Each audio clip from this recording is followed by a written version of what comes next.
For those curious, today I'm going to show you how I go about scanning for frequencies for my PSM1000 inter-monitor transmitters. So let's go over the process for this real quick. So first things first, beginning of the day when we load in, before I even have anything plugged in or anything, I'm going to take one of my packs, open it up here, turn it on. Then what I'm going to do is I'm going to go into the menus, and I'm going to go radio. I'm going to go down here to where it says full scan. Now I'm going to run the scan. This is now going to do a full spectrum scan of our IRF environment that we're in currently. This takes like a minute or two, so I'll be back in a sec. Okay, we're back. My scan is now done, so what I can do here is I can hit spectrum, and here is our RF scan. So this shows the full frequency spectrum which we're in, which in this case is H22, so that's 518 megahertz to 584 megahertz. So you can see here, all those like spikes, all those like parts where the graph is filled in, that is RF interference. The RF interference can be anything. It can be local TV and radio. It can be like public broadcast, like public announcement for like emergency stuff. Truckers. It can be like other musicians or anybody that is using some sort of RF transmission.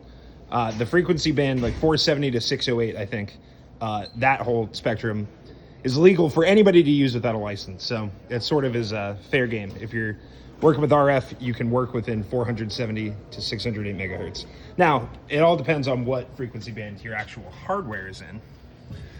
Like I said, I think it says somewhere on here, oh yeah, H22. So there's our frequency band.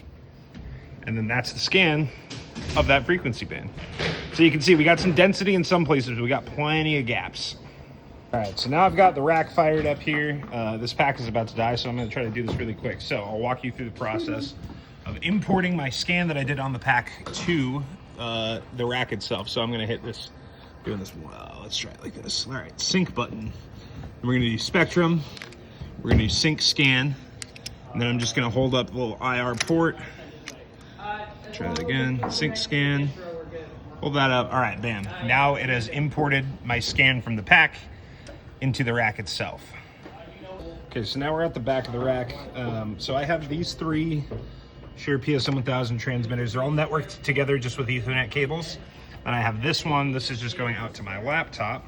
And we've got Wireless Workbench open, which is the software that you use to do your spectrum analysis and do your frequency coordination and deploy frequencies to your hardware. Now, there's a lot of videos online and other resources that can kind of explain this part in more detail, certainly more detail than my understanding of it. But I'm just going to walk you through the process and show you what I do on a daily basis when I'm doing my RF coordination. All right, so what I'm going to do here is I'm going to import our scan data that I synced from the pack to the rack, and I'm going to do this from hardware. And it's going to be, so there's the three rack units that I have networked together. The top one is number one, so I'm going to import this, close out of that. All right, and then this is my scan that I did on the pack, but now we can see it in much more detail. So you can see in this frequency band in H22, we do have quite a bit of activity going on, kind of in this 530 to 540 something kind of range. Down here in the lower end of the spectrum, we got this pretty big spike here, and then this big ass chunk of stuff up here. But we do have all of this space to work with here. Down in here, down in here. So that should be plenty of space. All we really need is 5 frequencies. We have a total of 6 transmitters, but we only use 5 frequencies. One of them is a spare that just doesn't get used. So now the process that I'm going to do here is I'm going to click Analyze, and it identified that this frequency that I had from yesterday is incompatible. And you can see because it's in a very noisy area. So what I do here is I just hit Calculate, and then it automatically finds 6 new frequencies. And you can do this as many times as you need, and it will just find you clean channels with like the appropriate spacing between frequencies and stuff. Very, very, very handy. So now that we've been assigned some frequencies, we'll go ahead and hit Assign and Deploy and check it. Look at that. You got 3 stars. So it gives you this little ranking thing. 3 stars is the best, 2 stars is not the best, and 1 star is not great. You can see like our noise floor here for like background RF. Anything under like 85, 90 dBm, that's pretty good.